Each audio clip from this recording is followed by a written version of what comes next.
Welcome to the Transmissions Trips to the Store, where we show off all the awesome Transformer stuff we got this week.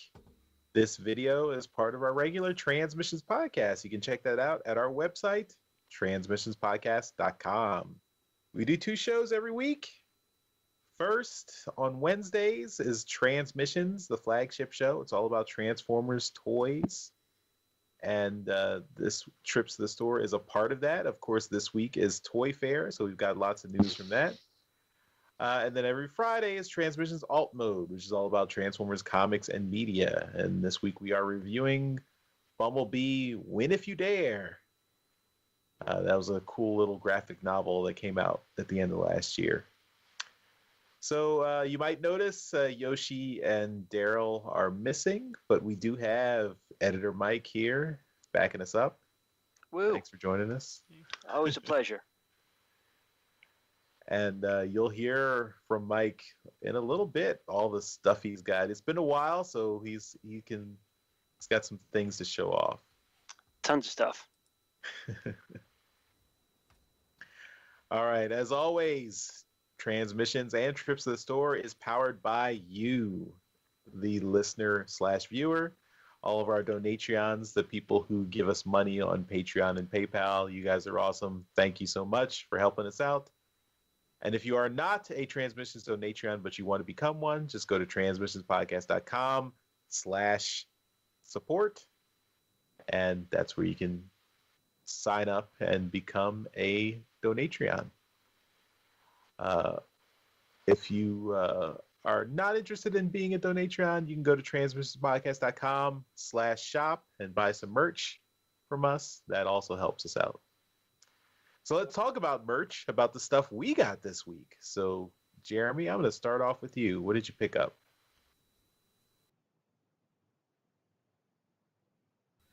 As I mentioned in the show earlier, I picked up my first Siege Deluxe figure, and I got Sideswipe. This is a pretty cool figure.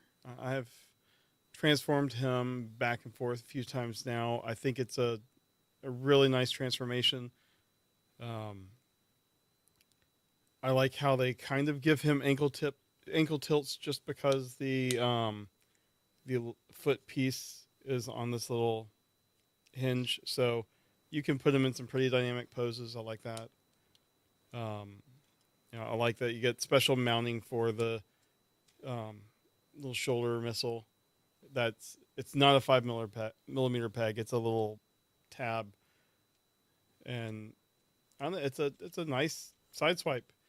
And surprisingly, the little battle damage stuff didn't annoy me as much on this figure as I thought it would, because it's showing up kind of bright here on my camera, but being on a darker part of the figure, it's not as bad as I thought it would be. I think, like I said in the show, it's going to be worse on the figures that are lighter colored, where it just makes the figure look dirty. But here, I don't think I will try to remove it with rubbing alcohol or whatever. So that is what I got this week. I debated between this guy and Hound, because I've heard that Hound is a great figure too. Sideswipe has always been one of my favorite characters, so I had to get it. Cool. Neat. All right, I'll go next.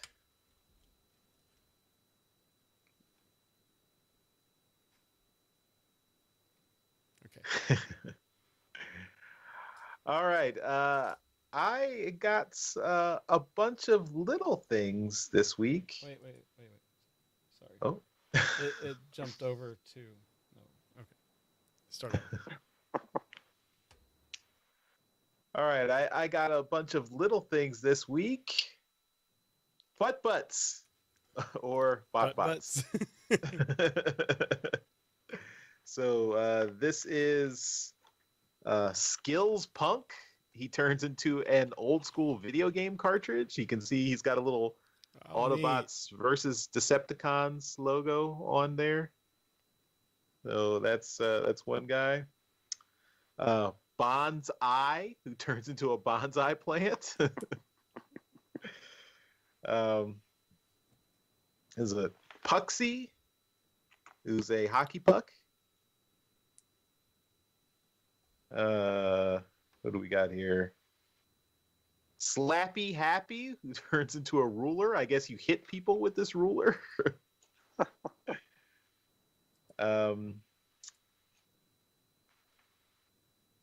Chilla Gorilla, who turns into Bluetooth headphones. And he's a gorilla, so he's not a robot. In robot mode, he's a gorilla. So, and lastly, Rad Hacks, who turns into a laptop.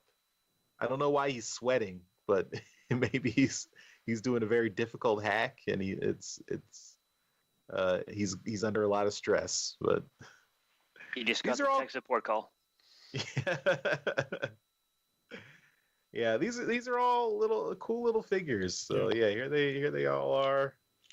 All my bots. Yeah, I don't know if you saw the display they had at Toy Fair, but they recreated that mall image that was on the posters as an actual display, and it looked really good. I wish that they would have done that, like released that.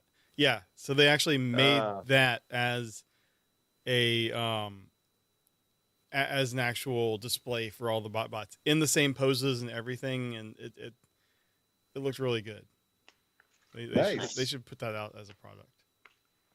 Yeah, this has a checklist, so I guess I should check off all the ones I got now and try to collect them all like little Pokemon. But yeah, that's what I got this week. Bots. My first bots. So you'll never forget. I hope bots.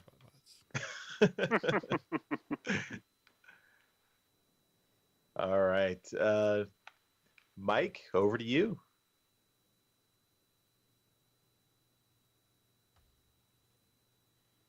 Cool. So I actually did get some bots as well. Actually, my wife bought some bots for both of us a couple weeks back, and I actually think we got the same set that you did, but not the game cartridge one.